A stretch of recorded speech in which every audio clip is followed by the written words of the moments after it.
views and opinions expressed on the following program are those of the hosts and guests, and not necessarily those of the staff or management of alttalkradio.net.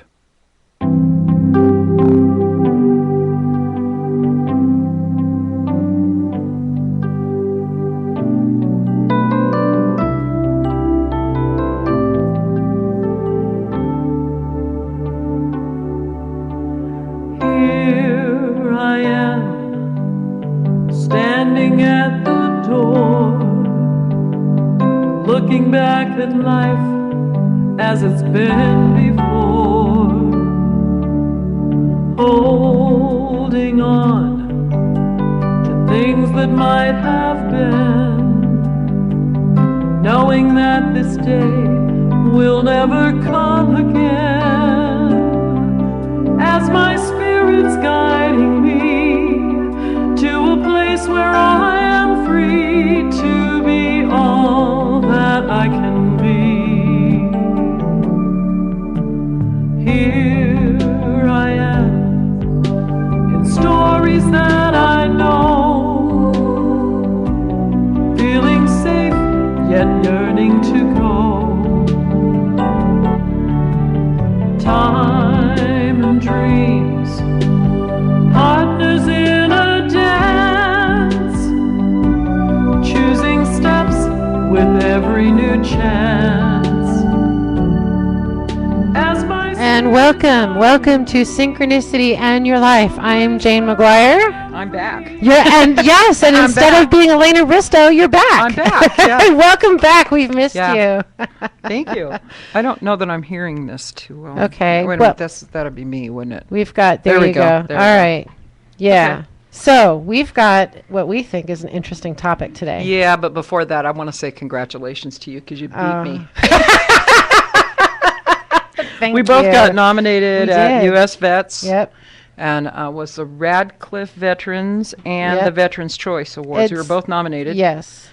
And you won Radcliffe. And I won. Yeah. I won Radcliffe. Yeah. It was really good. It was amazing. It was amazing. It was.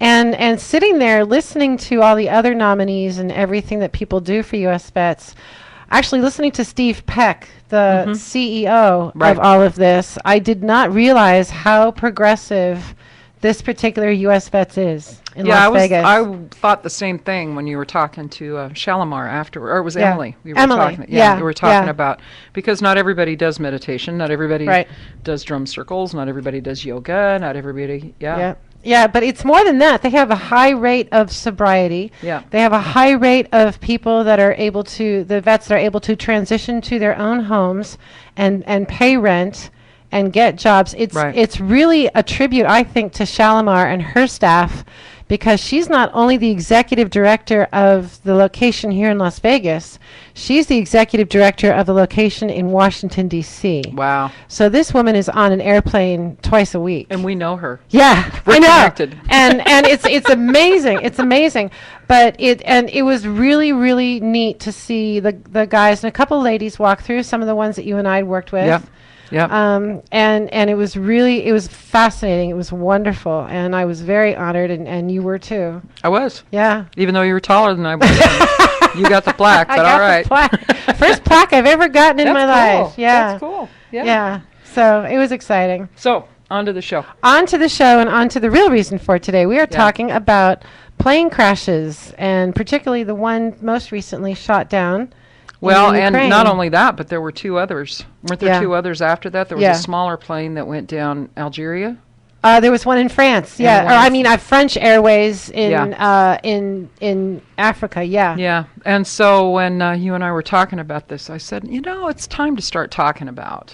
Yeah. What about souls? What about this happens? Because this one plane crash was 289 people on Malaysia. Right. And this is not to bring you up to date on the plane or tell you what's going on in Russia, Ukraine. We're approaching this plane crash from a spiritual perspective. Right. And what happens? Where do these souls go when there is a tragedy like this? Right. All at once. Right.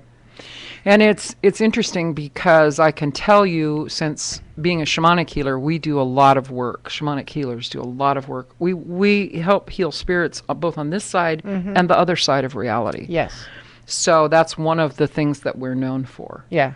So I can tell you that everybody's belief system comes into play. It does. Each individual belief system, and I think you can speak to that because you've done it with pranic healing and some of the help you've helped me with, when I need some extra energy support working on certain situations. Yeah, and the Christian belief system is, and it even is not divided, but there's even different belief systems within the Christian traditions. I'm Catholic, so there's a belief in purgatory.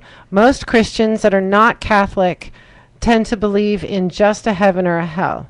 They tend to limit that. Buddhists tend to believe in a nirvana. And then the earth-based religions tend to, the ones that I looked up, tend to have call it like a Summerland. It can be different. It right, can be it's a different thing. Shamanically, it's called. We could align it with purgatory in that it's the middle world. It's the spiritual side of this world.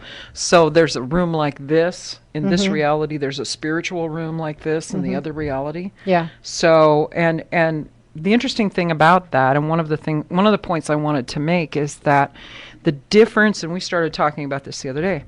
The difference between what a shamanic healer does and what a lot of other modalities do, and I'm not going to say all of them because I don't know all of them, right? Is that shamanically, we literally go to the other side and do the work there. Right. When we're working on souls that are stuck and that kind of thing. And you can do a lot from this side. You do a lot of work from this side. You work through... Through Jesus, Mary, and Archangel Michael. Right. Yeah. Yeah. So you can work through them. But the difference is that I am literally going to the other side. Yeah, you're traveling. Working. Yeah. And that is not... that a lot of the training, a lot of the initiation and the ritual initiation that happens is all about protection for the person crossing to the other side like that. And in the way I do it, it's about protection also. And you just had kind of a kick in the pants reminder about that in the last 24 hours. Yeah, I did. And sometimes we can just protect ourselves as much as possible, and there's still a level of residue. Right. So there's a lot of work on that. And I want to say that anybody that's listening that wants to call in, please understand that we're not here to promote one way of healing over another. Right. We just want to open the doors and talk about, because that plane crash, 289 people, I don't know how many were on the French airline. Do you remember? I don't know. I don't know offhand. That multiplies that exponentially if you think of all the people that affected. Right. The families, the mothers, the fathers, the daughters, the sons, the friends.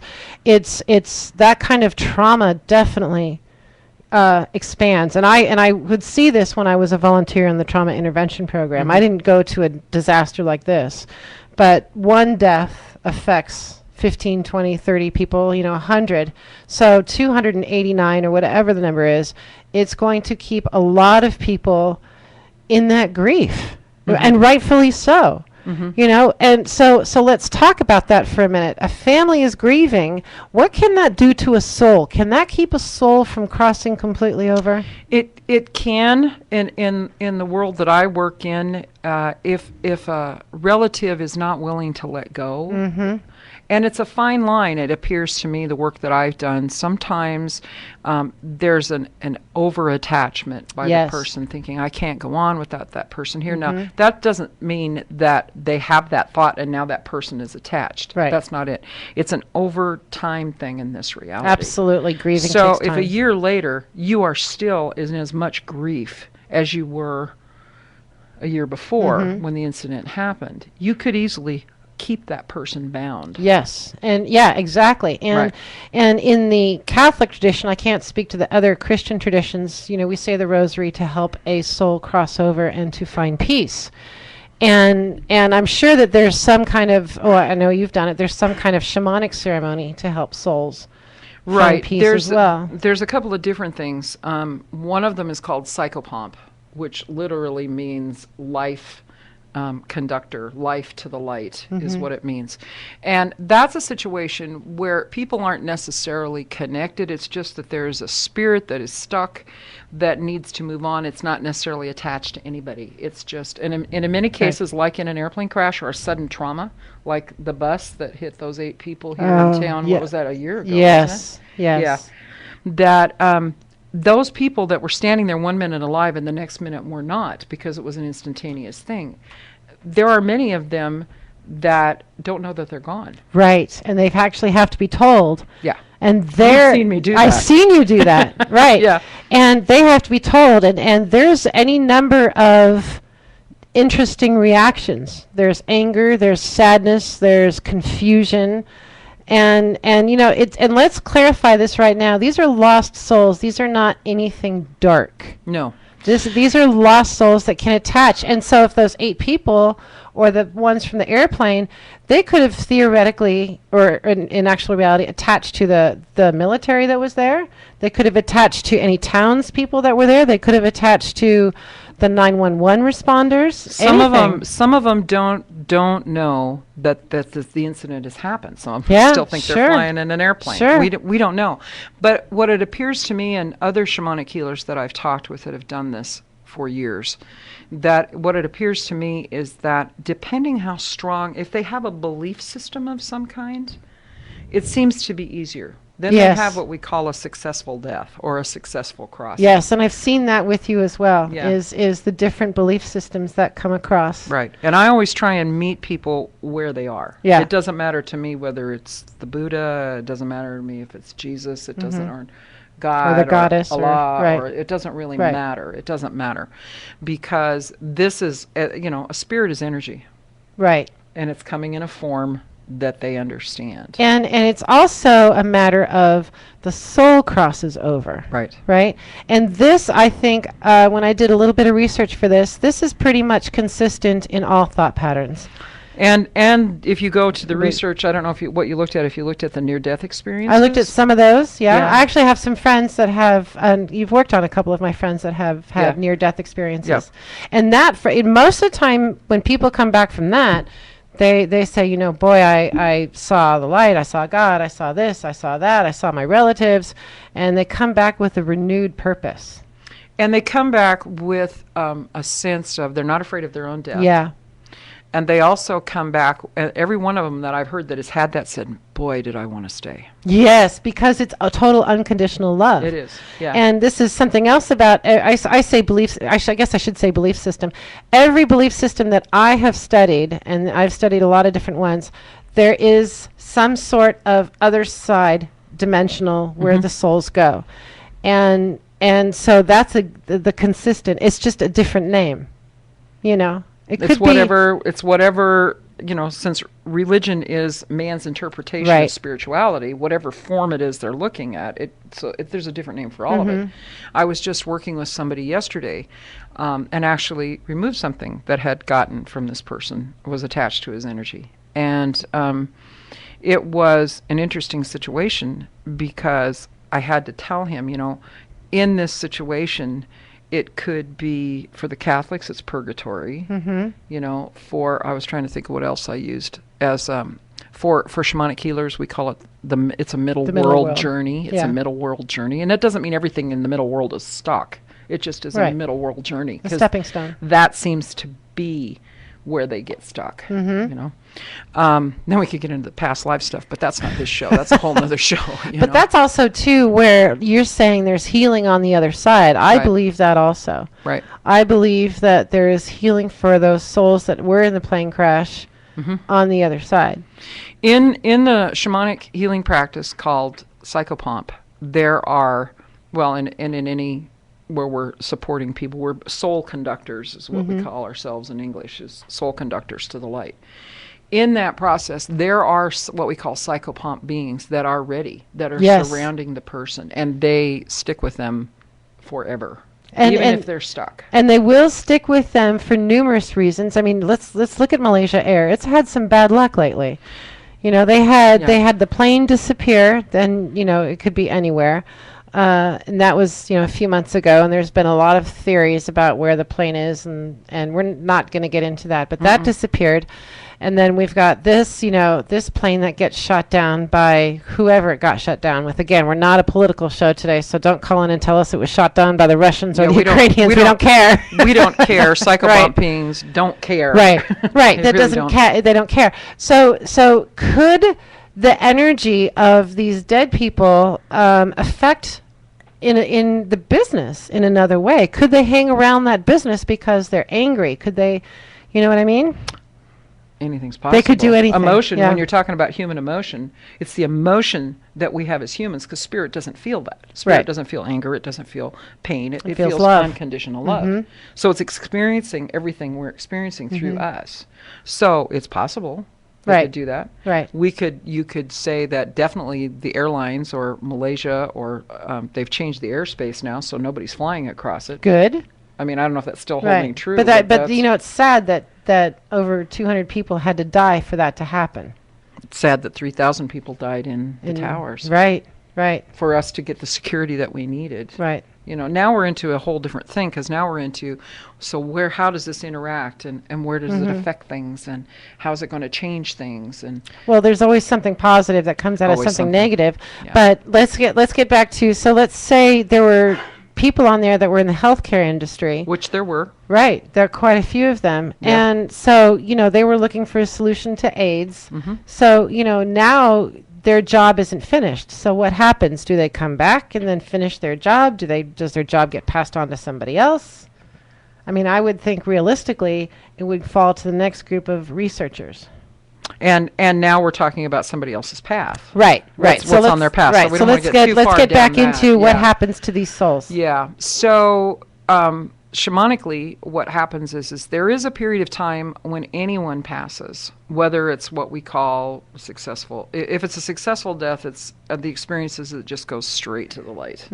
But for anything less than that, there seems to be a period of time where there's this focus and looking back at your life, and here's what I learned, and here's what I need to learn now, and there's this process that goes on. Yeah. And since there is no time in that side, this could go on, in our time could go on for years. Absolutely. So shamanically, we tend not to do anything right away. We let them be.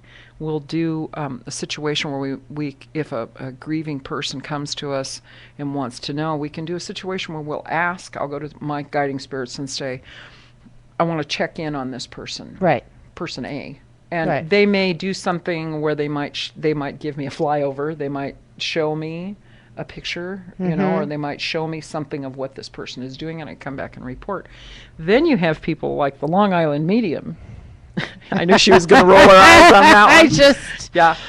Stay quiet. Who are seeing people, but they are delivering a message, and she is giving compassion and hope to people that didn't have it. And that's good. I just don't think you just go up to the people in the middle of a supermarket. Well, that's kind of interesting, isn't it? I just have a real issue ordering with a sandwich and saying, by the way, did you lose a... Right, by the way, your Aunt Matilda's over here now.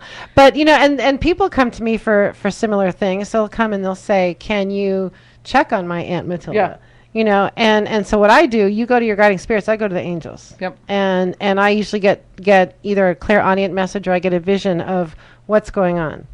And a lot of times that helps people that are in the grieving process with closure. And it's interesting because I just went to a funeral. And that was quite a funeral too. It was really, I tell you, my aunt was amazing. Yeah, she was. But she was an amazing woman. But interestingly enough, and my dad passed in '95, and he showed up at the funeral. I saw him there. Of course, I couldn't say that to my family, but now I have, I guess. It's out now, Jane. So I did see my dad there, and so for me it was very comforting knowing that her crossing over was very easy. Right. So the successful ones are the people that a successful death are the people that have we call it a cosmology. They have a situation where they believe a certain thing's going to happen. Yeah. They feel relatively calm about their life. They're, what's going on with that, right. and they just go. And that's very different from trauma.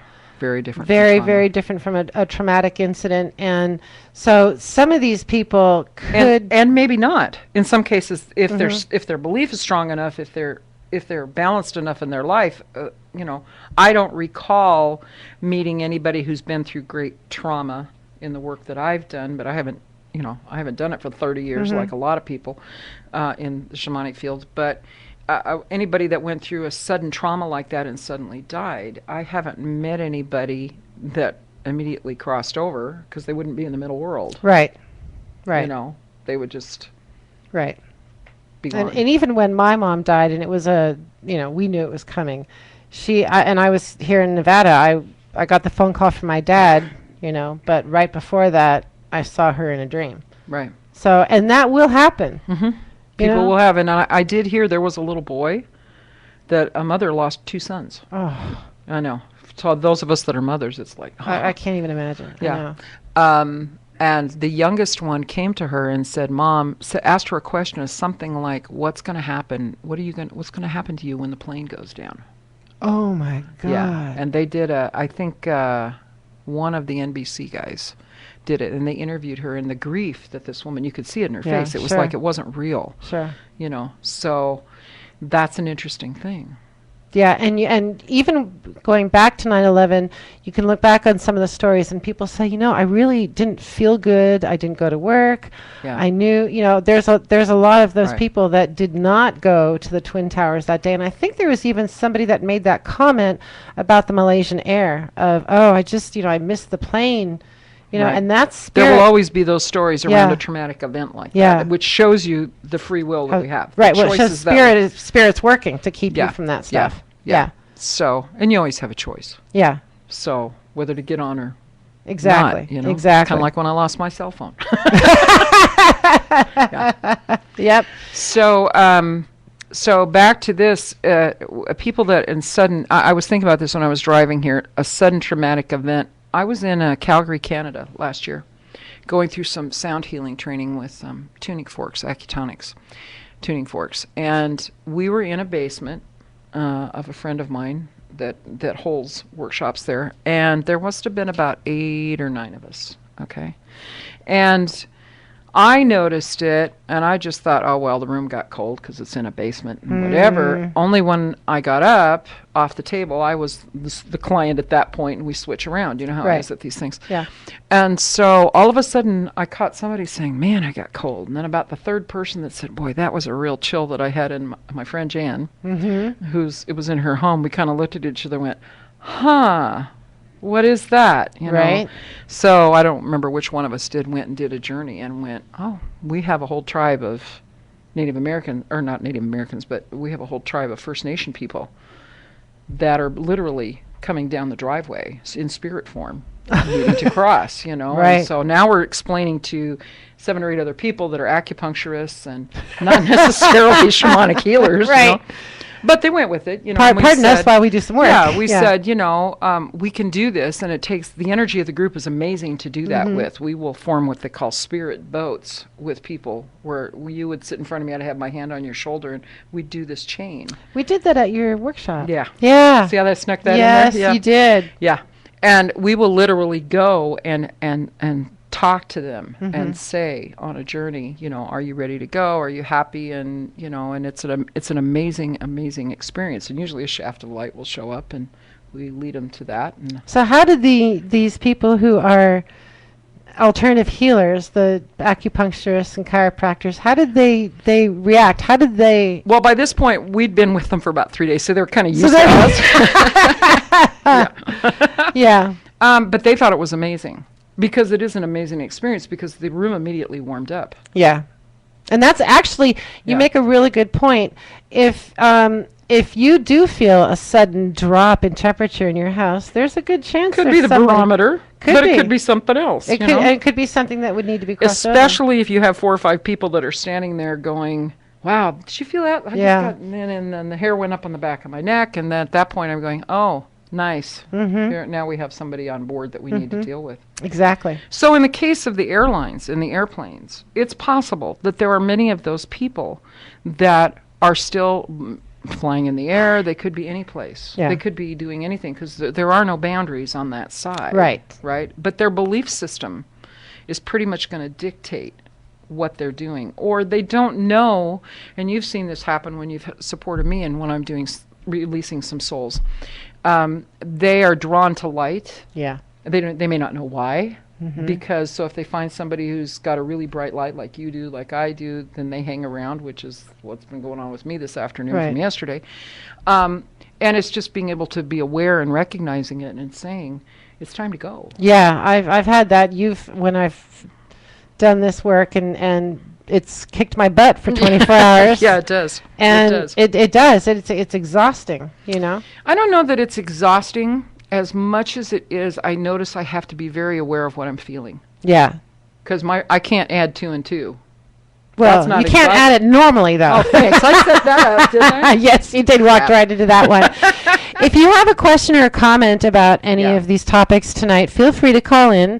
The number is 702-609-7626. If you've got a question about, what you can do possibly either through a shamanic technique or a Christian technique, and I don't know what the Jews have. I'm sure they have some sort of technique. Well, no, they have a real ritual. We've lost a lot of rituals in our society, in our Western culture. We have, yes. I mean, you're lucky if you get a potluck and an urn these days, And actually, my aunt had a beautiful urn. Yeah. And even with hers, she was a good Catholic. No rosary was said. It was a nice mass, and that was kind of a wow. When I was growing up, there was always, like, at the viewing the night before, it was always something that was happy and solemn. So imagine these people on an airline. Yeah. What do they do, if any? I would be interested in knowing if anybody knows on an airline, because the Jewish tradition is they have to be buried within 24 hours. Yes, they do. And they have to. So what do you do with that? How does that happen? Yeah. And that's a real, they have a whole ritual that's still in place as opposed to some cultures. Yeah. Like ours. Yeah. Well, and in the Christian tradition, you should be buried within 3 days. But that's even, given the process now of somebody dying, they go to the coroner's office, they stay there, there's paperwork, all that stuff. Very rarely are they actually buried within 3 days anymore. And sometimes the family members can't get there. Right. And that was the other thing, is that my brother and sister and I, we all had to get there. Right. And we were the ones coming from the farthest. All the other ones are just in the New England area. Yeah. Yeah.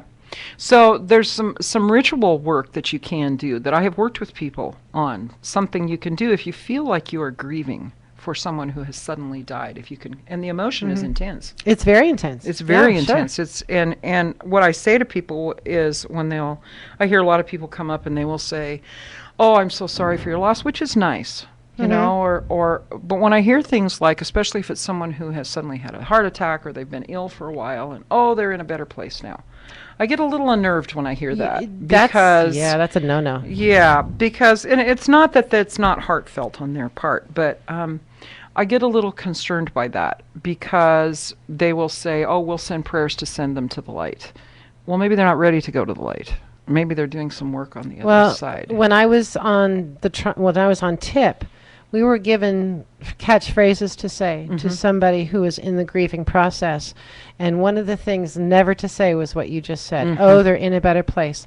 Because, first of all, you don't know what that person's belief system is.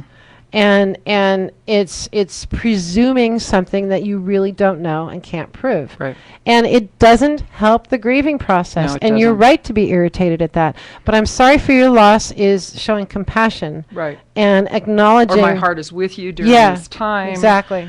Those are good phrases. Yeah, those are good things to do. But somebody like this woman with the 2 children, with the 2 sons, I can't imagine her grief. You have 2 children. I have 2 children. I couldn't imagine imagine losing. I freaked out when Natalie went missing for a few hours. I mean, that was years ago. I couldn't do that. And my prayers would be with her for her healing, for her getting back to whatever sense of wholeness she can get back to. And I don't say that lightly. It's never normal to bury your child. No. It's just not. And it's a grieving process. Grief has no menu.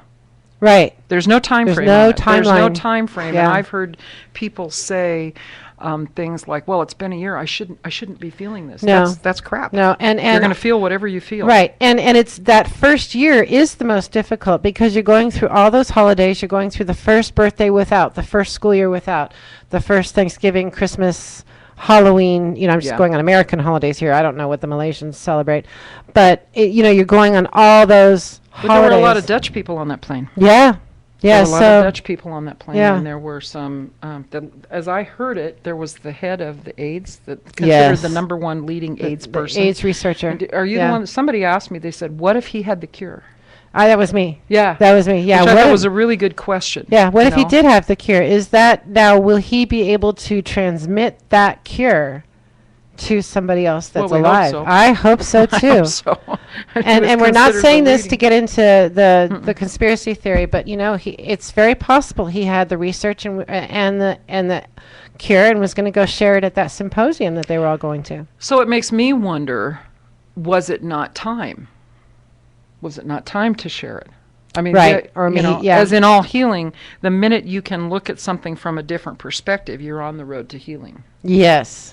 Yes. So it's a fascinating thing. I kind of am interested in the psychopomp of this, the soul conducting piece of this is why did those First Nation people, they knew we were there. There was a lot of people with light in that particular area. It was in an area. You want to find people that are ready to go to a cemetery. Right. But in the case of this, we have an airline that they can't find, and in this case they found wreckage, but the other Malaysian airline, they couldn't find it. They can't find. There's no trace that they're alive. There's no trace that they're dead. Right. There's some people out there that have said that the plane is in a certain country and that everybody's alive.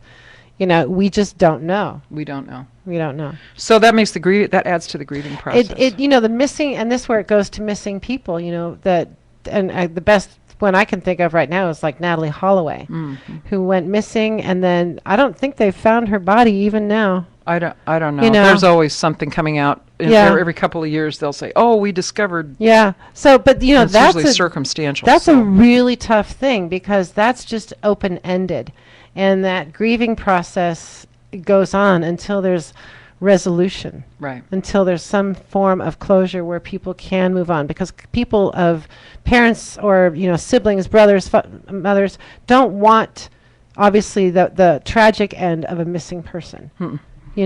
But it does allow for that next phase. But my father was a probate attorney, and he used to tell his clients, don't make any major decisions in the first year after losing somebody. Don't sell the house if you don't have to. Right. Don't do any of that, because you do have to get through that first year. And there were a couple of people that I know, women that I know, that became widows at a very young age. Yes. And they both have told me, and other people have told me that have gone through a similar experience, that first year or two, you don't really remember what you do. No, and even after my mother died, my father said that the first 3 days after her funeral were total haze for him. Right. He has no memory. Right. So back to the souls on the plane. Or right. off the plane. Off the plane, on a different plane. On a different plane. On a different plane. On a different plane. Yeah. So they are in a state, I believe, and this is my opinion, based on my work, in a state where they're actually, if they are aware that they have passed on, that they have crossed over, they are in a state of going over their life with the help of a lot of energy around them, a lot of divine energy. Call it angels, call it psychopomp beings, call it whatever you want, until such time as it's time for them that they can move on. Yeah. And it may be to the next level, it may be into the light, it may be many, many things. So I would say to people, certainly not to the families of the people, well, you need to hurry up and get through this grief so you can let them go. I wouldn't say that at all. No, can't say what that. I always say to people is, do not, if anybody says to you, I know what you are going through, don't accept that. That's also another phrase that you don't say. At when I was being trained, they said you can't say that. And there was actually a list of phrases we could not say, and that was definitely on there. Yeah. It's, I can see you're emotionally distraught is okay. I can see this is upsetting to you. I can, all of those are okay. But I know what you're going through is not acceptable because everybody grieves differently. Yeah. Some people internalize and they don't talk about it, which is okay. Others talk about it unendingly, which, that's the other end of the spectrum. And some people go to support groups. And I think all of this kind of work helps the soul cross over. It's bringing them to wholeness as a spirit. Yeah, exactly. Many times I will do a soul retrieval for someone who is passing, because the intent is not to heal them. The intent is to bring them as much in wholeness with their spirit as possible, Heal which their will soul. help them cross over. So we could do just a whole show on grief. I've actually, in the first synchronicity, I did quite a few shows. Well, it's on something grief. people are always interested in, because look at the shootings. You know, we've that got we've had some. here. Yeah, we've had very violent times. We had 2 women that were made widows just June 8th. Right. You know, the cops that were killed. We've had a lot of people that have been tragically affected by so many different things, not just here in Las Vegas, but globally. Yeah. You know. So the thing to do, and I just read, a good friend of mine in England wrote a piece on just on this very thing, is that psychopomp and the work that I do is not for people who don't know what they're doing, because it is a different process. But if you're on this side of things, you can tell people what to, you have, what are some of the things that you do when your people come to you with grief? For grieving? Well, not only for grieving, but to help the loved one. I sometimes I'll tell them to light a candle and just silently send them some, positive love and all that, help them. I tell them to remember the good times. I tell them to do something fun that would remind them. It sounds odd, but that is true. Yeah. It brings the energy up. Oh yeah, I mean, we asked the organist at my dad's funeral to play "Take Me Out to the Ball Game," and she just about croaked. She wouldn't do it. But that's the Irish tradition, is to do something fun. But I tell people to be grateful for the lessons that they were able to teach, to be grateful for the time that they did have with this person. And to think of the love. So I definitely try to focus them on the positive stuff. Now I can tell what you're thinking right now. Can you? What do you do? We've been together too much. What do you do if somebody has died and you were not close to that person? Yeah. And I've come across that, and what I've basically told people to do is to do forgiveness. And when people die, that's sometimes the best time to forgive. You don't have to talk to them, and the forgiveness is for your own soul. Yeah, and by doing that, when you forgive yourself, you are also sending that forgiveness to that person that you're attached to. Exactly. That's kind of where I was driving, is that because this is about, what about those souls? What are they doing? If they are stuck, what can people do? Yeah. Short of calling a shamanic healer, who's now going to travel over there and talk to them. And maybe the families, or a medium, and maybe the families need to forgive whoever shot it down, the Russians or the Ukrainians. And that's not an easy thing to do. No. Yeah, but that's someplace in the healing process. That's right, and that's not something you do right away. Can do that right away. Jesus could do it. Yeah. Jesus didn't even have to do it. He didn't. Right. But we're human. Yeah, we are human. But it is about not holding on to that grief and that anger. And that's a lot of times in the grieving process, people will get angry at spirit. Why did you take that person from me? Yeah, this doesn't make any sense. I mean, I thought when Maya Angelou passed, she didn't feel good for a week and then she was gone. Yeah, she just My made mother decision. is 96 with dementia, and still, they took her off of hospice. Yeah, she's been hanging on for a while now. She's stable, and they took her off. It's like, all right, okay. Yeah. Yeah. And yet my aunt had dinner with my cousin, her son, the day that she actually died, and she I think she knew. But she was very full of life at that lunch and feeling good, and then she told the doctors 8 or 9 hours later, call my family. So this brings up an interesting thing about emotions, because if you are furious at the Russian who pushed the button, or the Ukrainian who pushed the button, right, is that going to keep those souls still flying in the airplane? I think it could. I think it could. I think it could too. If it's vengeful enough. Yeah, sure. Absolutely. I think that emotion can tie them, keep them more earthbound when they need to move on. Yeah. But everybody's journey on this side and on that side is such an individual thing. It brings up more questions than it does answers, really. Right. I can give you my perspective of working with people who had a family member that committed suicide, or a friend, and I can give you my perspective. But if you don't believe in the shamanic path, if you don't believe in the other side of reality, you're not going to talk to me. Right. Right. So what do we do with those people? Well, Well, I know you've worked with people that have committed suicide, and you've successfully crossed them over.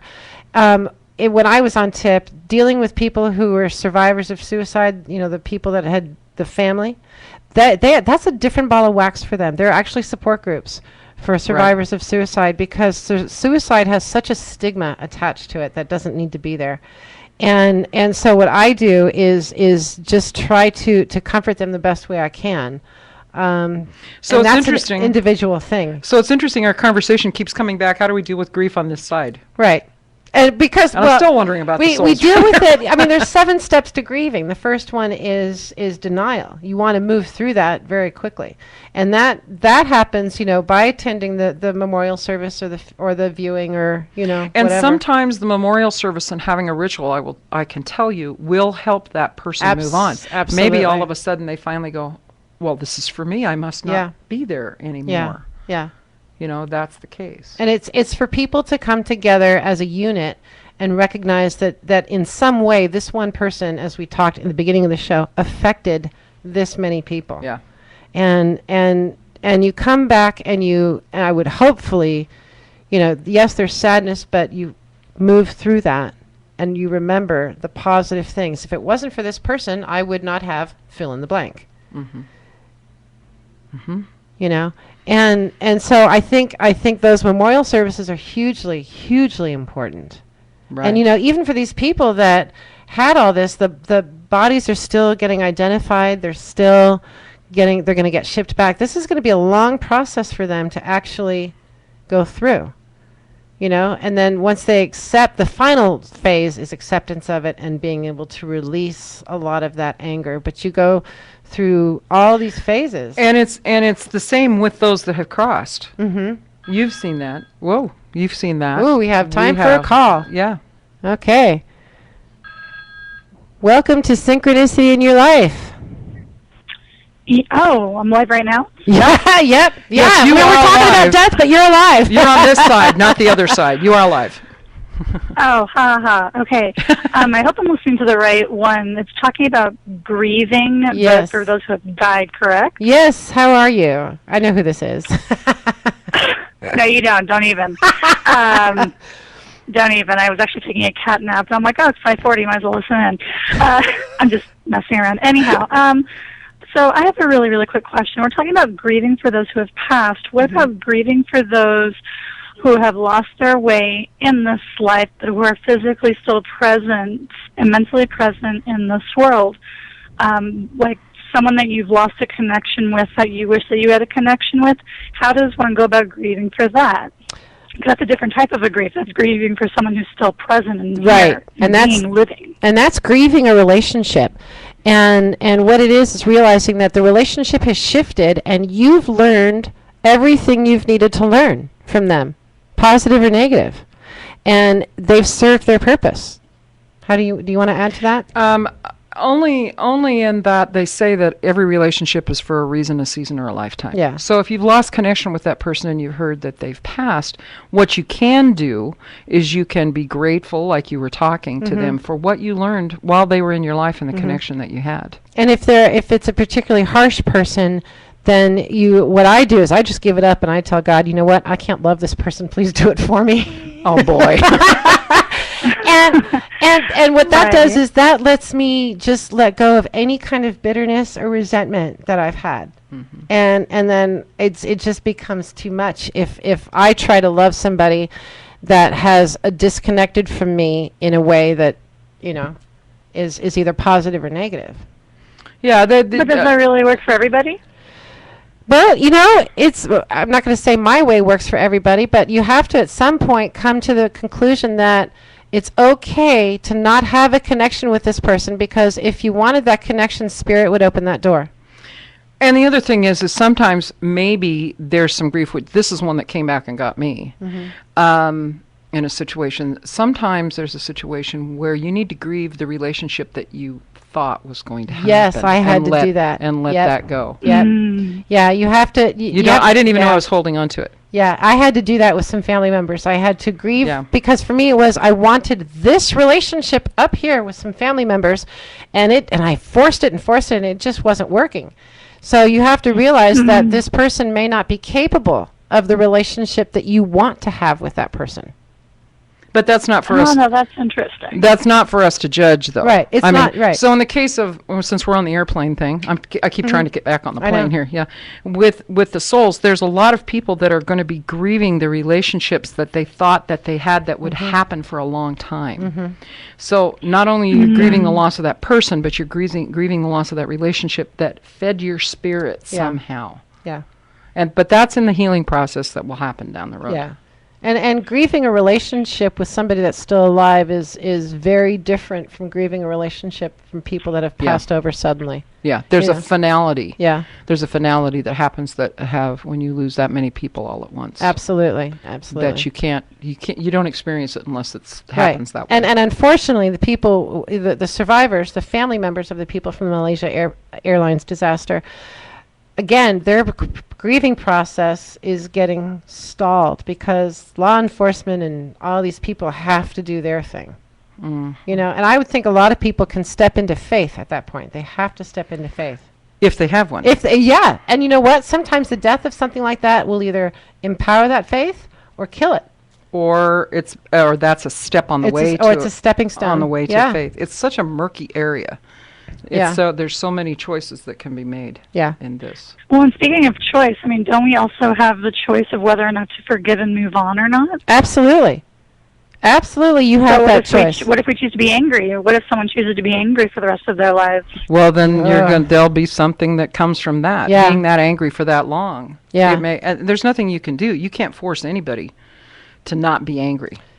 But anger causes health issues. It causes arthritis. It's an emotional cause. Yeah, of health issues. It doesn't create clarity. It doesn't create peace of mind.